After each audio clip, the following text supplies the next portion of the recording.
আসসালামু আলাইকুম। সেনাবাহিনী সৈনিক ট্রেড টুতে আবেদনের ক্ষেত্রে অনেকেই একটা জিনিস বুঝতেছেন না, সেটা হচ্ছে শিক্ষাগত যোগ্যতার পাশাপাশি পেশাগত সংক্রান্ত যে যোগ্যতা থাকতে হবে সেটা বিষয়ে অনেকেই বুঝতেছেন না। অর্থাৎ শিক্ষাগত যোগ্যতার পাশাপাশি আপনাদের কী কী কাজ জানতে হবে। তো আজকে ভিডিওটি মূলত তাদের জন্য। তো চলুন কথা না বাড়িয়ে দেখে নেওয়া যাক আপনাদের শিক্ষাগত যোগ্যতার পাশাপাশি কী কী পেশাগত যোগ্যতা থাকতে হবে।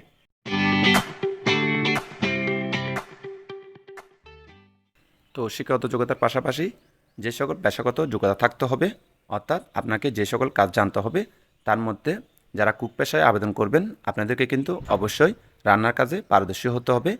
এছাড়া যারা ব্যান্ডসম্যান পেশায় আবেদন করবেন তাদের ক্ষেত্রে ড্রাম, বাস ব্যান্ড, ক্যারিনেট, ব্যাকপাইপ, ট্রাম্পেট ইত্যাদি কাজে অভিজ্ঞতার অগ্রাধিকার দেওয়া হবে। এরপর বলা হচ্ছে যারা পেইন্টার বা পেইন্টার অ্যান্ড ডেকোরেটর পেশায় আবেদন করবেন তাদেরকে অবশ্যই পেন্টিং কাজে পারদর্শী হতে হবে। যারা কার্পেন্টার পেশায় আবেদন করবেন তাদের ক্ষেত্রে অবশ্যই কাঠমিস্ত্রি কাজে পারদর্শী হতে হবে। এছাড়াও যারা টিন স্মিথ পেশায় আবেদন করবেন তাদেরকে অবশ্যই ঝালাই কাজে পারদর্শী হতে হবে, অর্থাৎ বিভিন্ন রকম লোহার এবং আসবাবপত্রে ঝালাই কাজে আপনাদেরকে পারদর্শী হতে হবে। তো এই ছিল মূলত আজকে ভিডিও। আশা করি বুঝতে পারছেন। এরপর যদি ট্রেড টু সংক্রান্ত কোনো প্রশ্ন থাকে অবশ্যই কমেন্টের মাধ্যমে জানাবেন। সকলকে ধন্যবাদ। আসসালামু আলাইকুম।